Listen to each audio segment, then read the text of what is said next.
আমার কন্টেম্পোরারি যারা রয়েছেন হুম হুম। তাদের তুলনায় তো আমার অনেকটা আগে বিয়ে হয়ে গেছে। আচ্ছা। হ্যাঁ, মানে আমার আমার যথেষ্ট আগে বিয়ে হয়ে হুম হুম। যাওয়ার জন্য সেই সময় একটা প্রবলেম ছিল ইন্ডাস্ট্রিতে, হিরোইনের বিয়ে মানে হিরোইন অফ।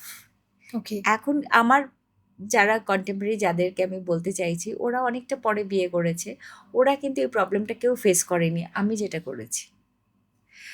আরেকটাও কারণ হচ্ছে যে আমার হাজব্যান্ড এনআরআই ছিলেন বলে আমাকে সবাইকে জানাতে হয়েছিল যে আমি বিয়ের পর বাইরে চলে যাব, তো আমার অসমাপ্ত কাজগুলো সমাপ্ত করো। হুম হুম। সেটা আমার ভাসুর মশাইও বলেছিলেন, কাউকে বিপদে ফেলার দরকার নেই, সবাইকে জানিয়ে দাও। তো ওইটা বোধহয় সবগুলোই কারণ আর কি, মানে ওটা বোধহয় একটা আমাকে, কিন্তু আমি বিয়ের ইমিডিয়েট পরে কিন্তু অনেকগুলো ছবি করেছি জানো, কেঁচো খুঁড়তে কেউটে, আমার সব মানে ম্যাক্সিমাম হিট ছবিগুলো আমার বিয়ের পরে।